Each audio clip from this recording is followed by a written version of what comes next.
Today, we're getting under the hood of Denise Pines, a daughter, sister, women's advocate who sits at the intersection of women's health, technology, and film.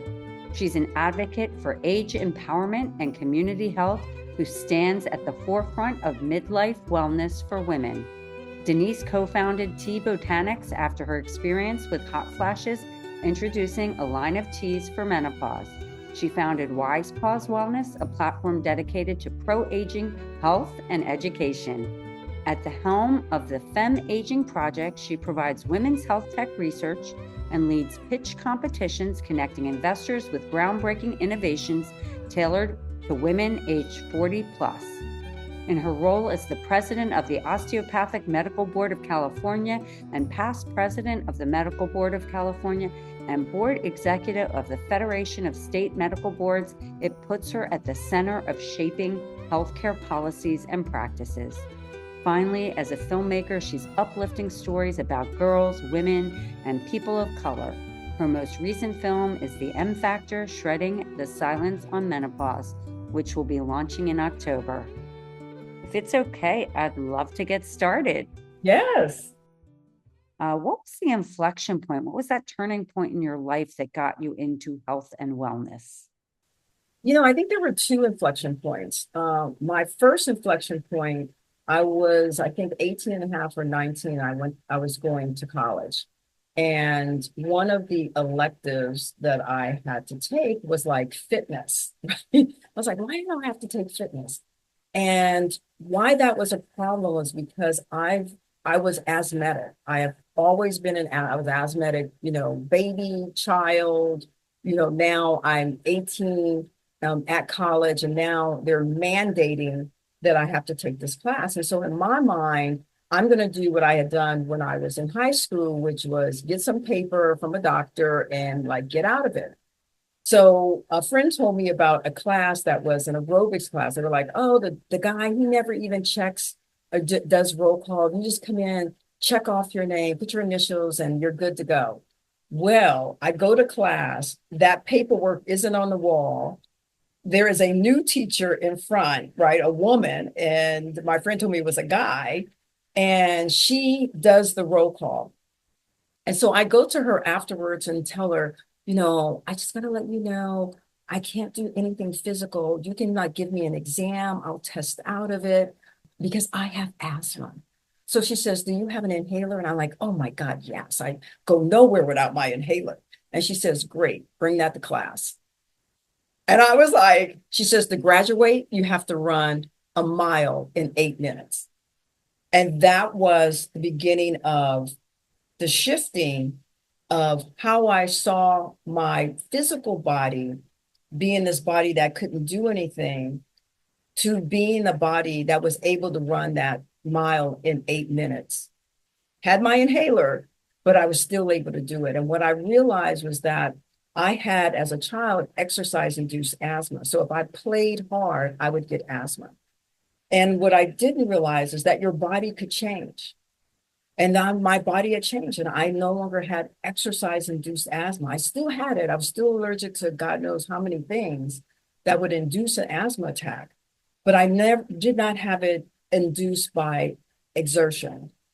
And that was my early pivotal point of really having a consciousness around my health that it can get better, right? And to then be more exploratory. So I became exploratory in tasting food because I was a very picky eater as a kid. I had like this, 10 items that I ate, and my mother completely catered to it. And then I, looked at like, what does tomato taste like? What does zucchini taste like? What does spinach taste like? All these things I would refuse to eat as a child. I reintroduced to myself in my very early 20s. And then found like I love vegetables and I love fruit. And they're like, a part of my life today. The second inflection point really is the inflection point of which I had a hot flash. And I think I was so disrupted by this hot flash from a perspective of I didn't think, here I am thinking I'm healthy, that I wasn't going to get hot flashes. Why I'm thinking that's associated with not good health. And two, why was really unprepared that I could actually get hot flashes. We're inside of my health journey, meaning my engagement with being able to find information around perimenopause, my engagement with my doctors, no one ever having any kind of conversation like, oh, Denise, you've turned 40 now. Here are the things you might find happening to your body if it does happen. Let me know. We can talk about it. We can have some discussions about some options for you. Nowhere, right? I go from 40 to 50, nowhere in this journey. And then I have a hot flash. And that really set me off on the course of all the things that I'm doing today for women who are between the ages of 40 and 60. I just feel like I am so like dogmatic, unstoppable, unapologetic, like get out of my way because there is not going to be another woman or definitely not another generation of women suffering from perimenopause and menopausal symptoms. It's just ridiculous. Well, first of all, thank you for sharing. I love that story in college that, that teacher, who'd have thunk that she inspired and really set up your future and opened you up to so many opportunities. Kind of curious before we get into the hot flashes, the time in between.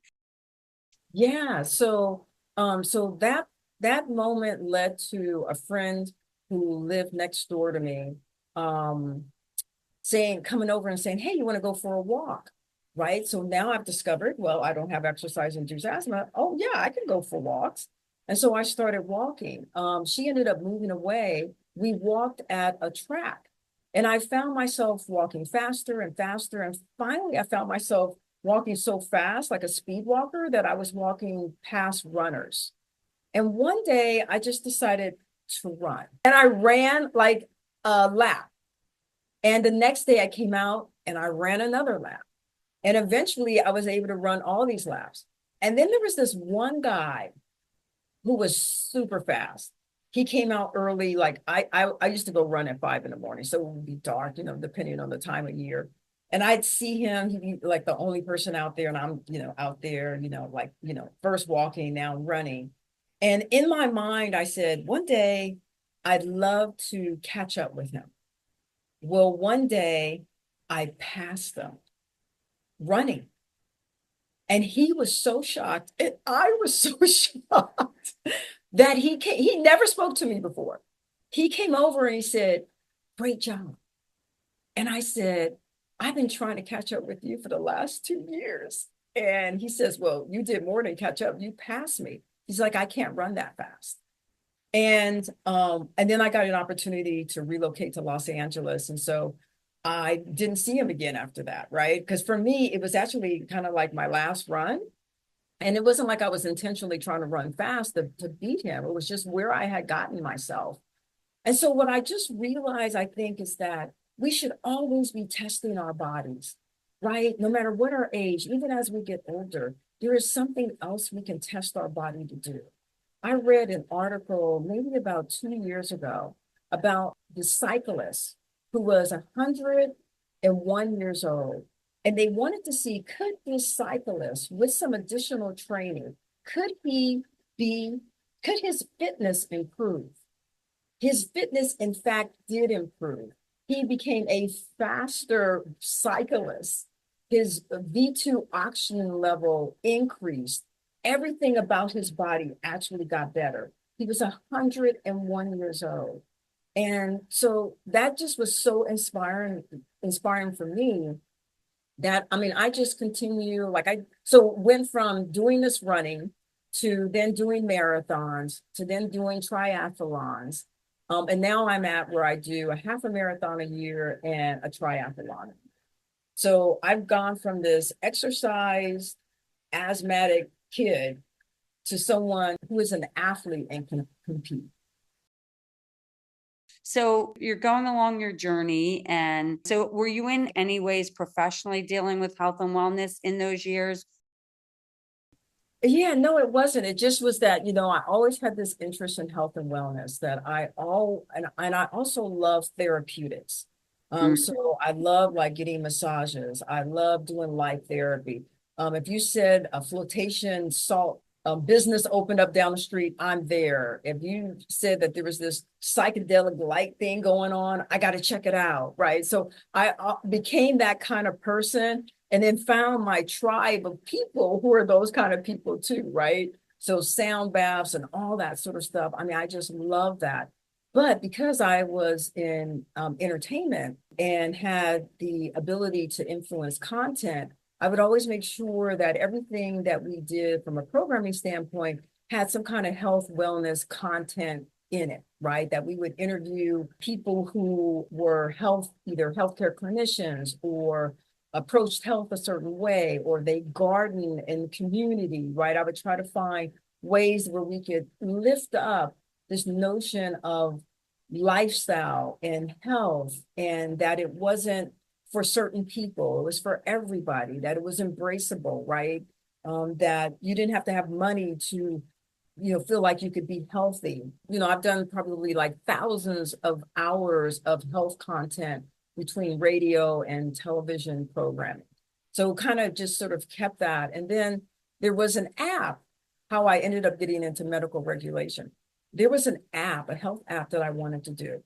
And I've raised millions of dollars. And I would go to companies with my, great PowerPoint about this health app that we wanted to do. And it was the first time where people said, well, Denise, where's your credibility in this? Right? I was like, huh?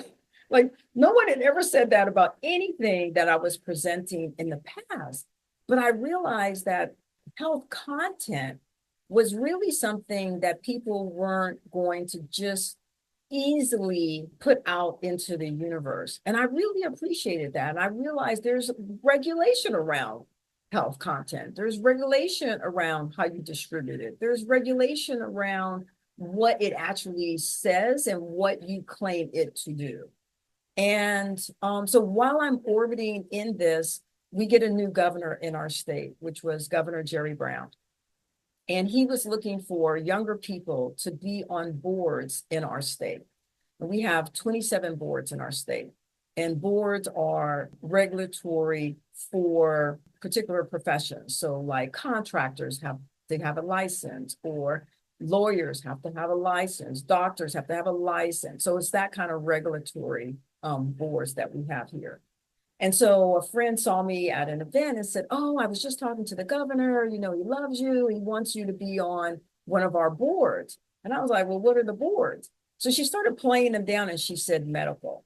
And I'm thinking, oh, the app, I need credibility. I said, okay, the medical board. She says, okay, well, it's a process. You get interviewed, then, the Senate has to scrutinize you, and we got to look at your background and, also I was like, oh, do I really want to be on a board? But I said, yeah, let's go for it. Right.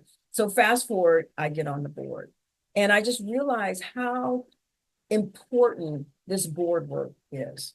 So our medical boards across the country license physicians, and they then regulate that license. So if a physician goes off course, I'm just going to use that term, we help them to come back on course, right? By a set of disciplines that we would invoke on that license, right? To make sure that they are serving in the way in which that they said that they were going to serve, right? And so I just realized how important that work was. Move forward, and I became the president of the Medical Board of California, and now I'm the president of the Osteopathic Medical Board, and sit on the larger Federation of State Medical Boards as a result. So I've been in this space now, I think 15 years. So it's been a while. So that has given me a bigger lens, the lens to the entire country around health, right? I know different things that are happening all throughout the states that are going on. And so it's been really great to be, sort of at the forefront of this, and to have impact on a lot of healthcare in our country. And you're still serving, right? So, yes. And what are you seeing? I mean, just kind of curious, like, is women's health a big thing? Like, what are you hearing these days? Everything, we have been conditioned to hide about ourselves is going to be a 1.2 trillion market by 2027. So, in 3 years, and that's menstruation, that's menopause, that's fertility, that's pregnancy, that's reproductive freedom, postpartum, and mental health and wellness, right? So women are now being recognized as big business. We're 51% of the population, 52% of the world population. We're half the labor force. We make 85% of the consumer buying decisions in our household. And we're going to be a market of almost 4 billion worldwide. So we are so much more powerful than we realized. And I just think that now women are at a precipice of unifying, right? You now have a potential female president, and we have to unify. If we want to really see the kind of change that we have to have for women to thrive, it is only going to happen if we come together, stay focused on the issues, and make the change. I mean, the change in menopause has come because women are leading the charge. It's not men have recognized whatever. It's not. They've had centuries to improve aging health, centuries. And so it's really been women who are doing these startups, women who are investing into these startups because men weren't getting it. They were talking like specifically around menopause as being a niche market. How is menopause a niche market when it is going to happen to 100% of women in the world? How is that niche? But, that's how they do it with language, right? Oh, a niche market, right? And so I just think that there's so much opportunity, and we're starting to see from an aging perspective, we're starting to see companies reevaluate women's health because women's health is typically just childbearing years. So even when you looked at insurance that companies were providing for women, it sort of ended right after she was having children. You didn't see anything about aging care needs like perimenopause or menopause at all in policies or in conversations about the type of policies that we need to have for our employees. And especially when you look at the state of California, where by 2030, 28% of our population is going to be age 60 and above. If you as an organization are not thinking about that populace, there's something wrong. Because in our state, it's so expensive. People are not going to be retiring at 63 years old or 65 years old. People may not retire until 70 or 75 years old because we have the ability to extend life now, right? I think that's amazing. And it's interesting you're talking about aging health. So you're doing this stuff in terms of being on these boards, which is affecting regulations on a clinical healthcare larger scale. But then you're a filmmaker and a producer, and you're doing all of this from a content perspective. It's so interesting. And then you have your companies that serve, a specific life stage. And so I'm kind of curious, you've had an amazing portfolio career. So take us on the journey and then tell us about the M factor, because they're obviously all interrelated, how you got involved. Yeah. So the tea company honestly came out of my desire to treat my hot flashes naturally. So even though I'm in this very traditional medical environment, right? I sit on a hospital board. I also sit on the admissions committee for a medical school. So I'm like really 360 in the healthcare space. I initially will always tackle whatever health thing that I have going on with natural solutions. So I have a regular MD. Actually, I have a DO and I have an ND. And my ND is my first go-to. I called him up and said, "Oh my gosh, I'm having hot flashes. How could this happen to me?" Right? And he's like, "Oh, okay, D." And he reminded me that a year prior, he had shared some information about a particular tea that came out of Taiwan that had hormonal balance properties. He had given it to me, right? We had, got together and had lunch, and he had given me some. And he asked me to find it and to take it. And so I said, okay, let me, see where I toss that, right? And so I found it. But I'm a Virgo. Virgos are anal, and we're very detail oriented. And for me, I kept thinking, I didn't just get hot flashes, like something had to happen. So I was thinking, oh, it must have been some food. So I logged for 5 days everything about my universe, right? Like, did someone stress me out? Is that why I got the hot flash? Did I eat something sugary, spicy, whatever? Did that cause the hot flash? Am I stressed out? Did that cause the hot flash? How long are they lasting? And so doing all of that logging, which was great. One, it was none of those things really causing the hot flash. I just had entered into the hormonal decline of my estrogen and progesterone. It was, so my hot flashes were severe in that they were happening every hour and through the night. So that's called severe hot flashes. Oh So my goodness. you go from zero, like da, da, da, da, da, I'm having a great day, to bam, every hour a hot flash. So I take this tea, and in 5 days, my flashes reduced to half. And by like the 10th or 11th day, I'm having maybe one flash a day. And I call him up and go, what the heck? It cannot be this simple as drinking some tea to get rid of these hot flashes. And he said, yeah, it is that simple. And then he said, and that's dirty tea. And I thought, oh, that's tea that probably has pesticides in it. Fast forward as these things are keeping my hot flashes, off bay. I call them and say, hey, let's get together. Let's talk about this. Would you be willing to move forward and like put an investment in? I put an investment in, and us really study and figure out, could this be something marketable? And so that's what we did. And fast forward, that led me then to one, talking to so many women, and understanding women and what was going on with them, and realizing so many women were like me. And here I am, I'm an insider in healthcare, an insider, and I still didn't have the information. So I decided that I was going to put an event together, bring all of these menopause expert MDs, NDs, therapeutics, PhDs, scientists, so that women could get information straight from the right sources, in a one-day event. We started that in 2019, and our next event is in September. We do them in LA. Yeah. So it's been really, really exciting to do those events. And it's just game changing.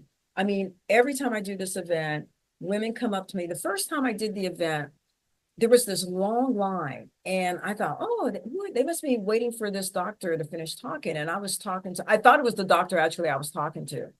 So the doctor could see the people and knew that they weren't waiting for her. They were waiting for me. And so I turned, and all these women, I swear it was like 50 women, were telling me it with tears in their eyes, thanking me for putting this event on, thanking me for feeling safe, thanking me for feeling like they're being heard, thanking me for taking them seriously, thanking them for solutions. And I thought, wow, this is powerful, right? And so we just have done it year after year after year. During COVID, we went virtual. But in 2021, we came back to doing these in person. We do it once a year, and just in Los Angeles. So I know that you have a big film that is launching or will have just launched when we air. Talk about how you got involved in the M Factor, and what the experience has been like. So it's been amazing. I mean, I think when I've been in entertainment for 30 years. So I always see things from the lens of like filmmaking, content, right? Like you, I see it from content. And so 4 years ago, I remember telling my business partner with our production company, I have to do a film on menopause. And so when I started talking, in the industry to like folks over at Netflix and some other production companies, they were like, get out of here with that. I mean, literally, get out of here with that. No, who's going to watch that? Who's going to watch a film about menopause? I said, like, half the women who are in it, right? That's who's going to watch it. But you couldn't just really get any traction. But I always was like, I want to do a film on menopause. I want to do a film on menopause. And I was like, I got to do the first film on menopause. If somebody else does a film on menopause, I'm going to be so angry, right? The only person who could do a film on menopause before me is Oprah, right? And so then I heard Oprah saying, I'm thinking I'm going to do a documentary. And I was kind of okay, but we had started our process, right? We had started our process of doing our film and figuring out, how were we going to tell the story, how we're going to make it interesting, what is important for women to know inside of an hour of a film, who could we get to distribute this film, most important thing, so it's not just on YouTube, well, how we're going to get the money to do it, right? So we just sort of went down the process. We ended up partnering with another friend who also had started shooting. I hadn't started shooting yet. And she started shooting. She was like, hey, I have this footage. And, Mm. we took a look at it and said, not bad. And so I thought, hey, went back to my partner and said, hey, what do you think about us partnering with this other production company to do this film? And we decided, yeah. And then we, again, began to think of, what are the most important elements of the story to really tell? And we wanted to make sure that women's voices were front and center, and not in a, oh, poor is me, whiny kind of way, or in a way that you feel doomsday, like, God, I don't want to get there, but you are going to get there. And that there was, sort of this great theme over on the side of it, right? So how do we, take you from this to, yay, kind of storytelling. And so we wanted to talk about the brain because there are a lot of times when we talk about reproductive health, we keep it below it's below the belly button, and it's not. The hormonal organs communicate with the brain constantly all the time. Our brain has estrogen cells wrapped around it, has receptors on it, testosterone on it, progesterone on it. And so we wanted to make sure that people who find themselves sometimes being depressed during this time, sad or moody, to know that, yeah, it is connected to your brain. This shifting of your hormones is connected to your brain, and it's also connected to your reproductive organ. And so we kind of have that. We wanted to talk about the solutions that are out there. We wanted to talk about women of color. We wanted to give some historical context to how women have been treated in the gynecological process. So we have a little history in there. We wanted to talk about menopause in the workplace, and how we need to recognize and embrace menopause in the workplace and have policies in place that don't force women to retire early or to leave or to find that they're no longer on the growth track, because you've discovered she's menopausal and now she is not going to grow anymore because you see her as being old and not productive. And so that's kind of, what we have covered in a film. Is quite a bit. It was really, really hard, put it all together because there's so much. It should really be an hour and a half film. But I think trying to get a 90-minute film on menopause would have been a hard sell. Yeah, well, congratulations for doing that. And also for being willing to partner and collaborate. Everybody becomes the creative in that space. Yes, there right now because we're almost locking the film. And yeah, so our partners are like, well, I think we should have this in there. We should have that. We should have the image of this, right? And we're kind of like, well, we've had time to have that kind of conversation, right? It's not like we haven't seen this film like, 4 or 5 times at this point. So yeah, but it's good. I mean, I like sometimes being forced to have to work with people. I have produced 13 documentaries. I've never really had to work with anybody else. But it's good because it's good. You get insight and input. People see things that you don't see. They add value. They might bring a person to the table that you wouldn't have had access to. Just because you're doing a film doesn't mean everybody's going to want to participate into it, especially, something that's unknown, and, not knowing quite how it's going to be portrayed. So, yeah, so it's been It's been like it's been a great journey. And now we're shifting to like, the film to now like getting the word out and promoting the film and looking at getting the film turned into a continuing medical education credit for physicians and other allopathic healthcare providers like nurses, dentists. We have a part where we talk about what happens to the mouth during that. I applaud what you've done with that, and I look forward to seeing the film. It's interesting when you go in and you document these lives and you learn and hear these stories. It's like ethnographic research in a way, which you can go back, even though it's more qualitative. Yeah. It gives you things to go into those environments, sitting on those boards with this is what I'm hearing and this is what we're seeing. Yeah. So I think that it opens a different way of seeing things, which are more intimate, more raw, more authentic, if you will.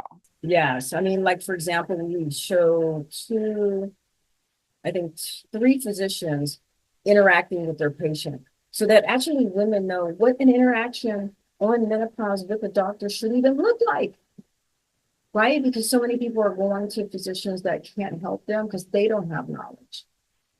So, we definitely show that kind of interaction. But, I think where we are in health today is that you have to really be the arbiter of your own health.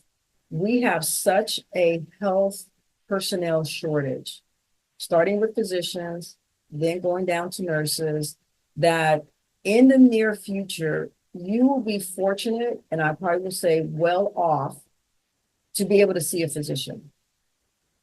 You're going to start finding people who only get to see physician assistants or nurse practitioners because one, they're increasing their scope of practice because there is such a deficit of physicians in the US. There are several states that have passed or is in the process of passing legislation that allows for a foreign physician to come to the US and begin practicing. That never happened before. If you were a foreign physician, you had to come back, you had to come from the right school, you would then have to do a residency program here, and you would have to take the exams. So you pretty much would have to do everything all over again that you did in your country, if your country, in fact, even did those things. Yeah, no, we interviewed a lot of those doctors actually who came over and said, yeah, we finished our medical school and residency in, say, Nigeria or Liberia or Ghana. And then when we came to the States, we had to do our residency over again just to make sure that they qualified. So, but what you're saying is because the market is in such demand that they're willing to accept, they're willing to change the policy. Exactly. And kind of to me personally, what's sad about that is that there is no country with a surplus of physicians. Canada right now is begging American physicians, definitely general practitioners, to go to Canada, so much so that they reduced down a lot of their requirements that they had before. So there is no first world country that has a surplus of doctors. So for these other countries to lose their physicians to America is really sad. I think the other thing that's kind of sad is the fact that because there's so few resident programs, there are at least 500 potential doctors that come out of schools all over the US that cannot get placed into a residency program. You cannot become a doctor if you do not go through residency. And so that's something I think our country has to fix. When you think about each year, 500, 500, 500, in 5 years, we've had 2,500 potential physicians that could be in the workplace, right? It's such a challenging time in healthcare with the system, the way the system is. They talk about it being broken and there's so many aspects to fix. It's not one dimensional, it's like 5-dimensional. So it'll be very curious to see what the future looks like. You guys are going to launch your film in October for Menopause Awareness Month. What do you see after that for you as it relates to health and wellness in your world? That's a good question. I always say each of these projects brings something, right? I never know what it's going to be. For sometimes people in a film, it elevates their career to a certain level.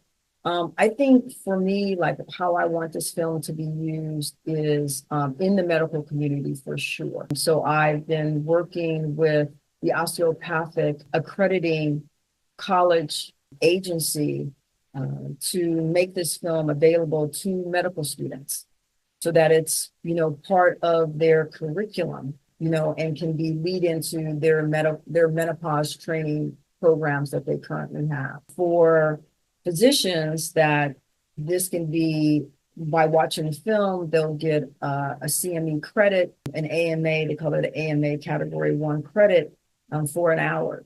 So why not watch the film and get a credit?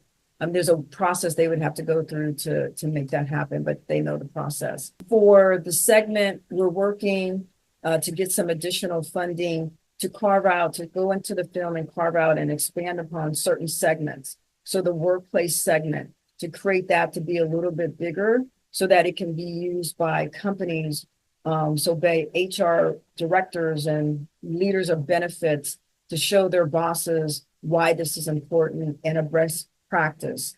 The women of color, both Black women and Latina women, getting some funding to build out those sections a little bit more so they can be used in their communities about how menopause shows up in their community and different things that can be done.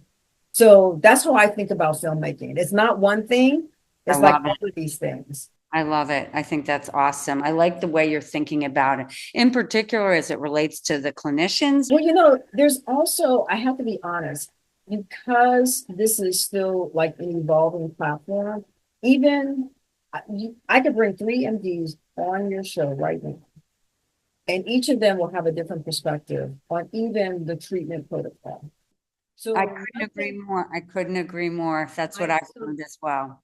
And so that's one of the challenges people find themselves coming up against when maybe they go to their physician as well. Like I may have watched something and heard this physician say this, and then I'm with my physician and they're saying something entirely different. There are still many, many tens of thousands of doctors who will not prescribe HRT for women, mostly because they don't know enough about HRT. They don't understand. HRT, one, estradiol doesn't fit all. Like you might only need 10 centimeters. I might need 20. Well, how do we determine that? Like understanding what kind of tests you have to do to be able to say, oh, okay, well, you need actually this and some progesterone. This is not an easy solve.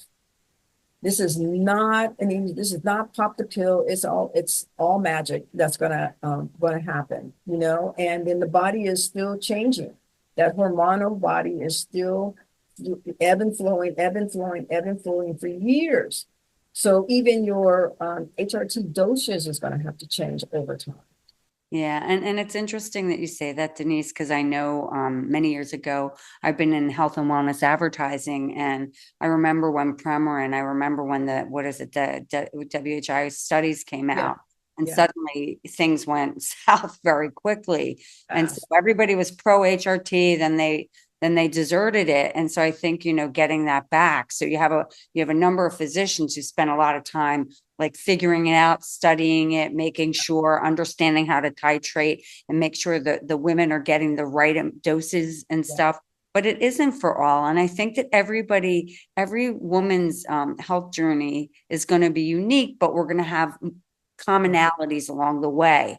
yeah. And I think sharing this, hearing this, I think learning and listening to this film will be very helpful, around the world. It'll be amazing. And so I can't wait to hear it. I'm curious, Denise, because as we come to a close, I don't want to end this conversation because it's fascinating to me. This is your platform today to give a message to women around the world of all ages, of all backgrounds, of all cultures. What do you leave them with?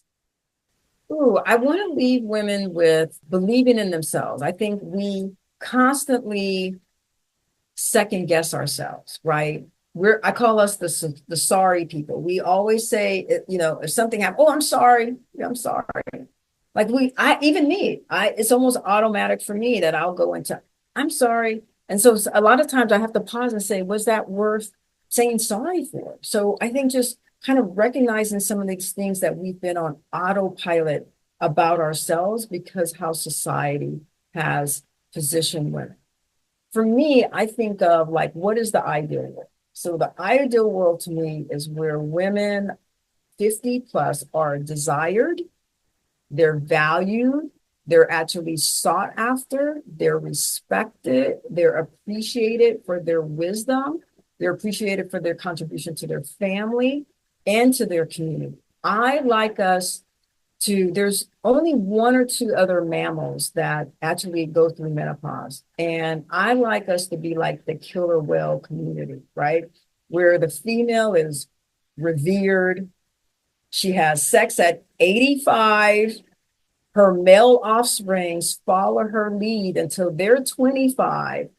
And I think when this happens, when older women are respected, it just reverberates all the way down to all women, right? And so I think when we are there, where we are having these conversations where older women are in this, or all these things that I said, I think we could have an amazing society because our contributions will be able to continue to add into the world those things that we have learned and have experience around. I think that's really, really interesting. The older killer whale, 85, still active. 85. And I think the belief in self, and no saying sorry. I think it's just a wonderful message. But the way you put the story together was just beautiful. Denise, thank you so much You're for welcome. getting under the hood with me today. I love the work you're doing. And I look forward to seeing your future, watching you. Thank you. Thank you. Thanks for having me today. It's been fun. Thanks for listening to Under the Sisterhood. If you haven't already, please give us a quick rating and review on Apple or Spotify. And make sure to follow us on Instagram, Facebook, YouTube, and LinkedIn so you can hear from more amazing women. This podcast is created and hosted by Under the Sisterhood LLC and Elizabeth Elfenbein, produced by Elizabeth Elfenbein and Matt Butler, and edited by Matt Butler. The music is by Ayla Schaefer. Her song, Rose.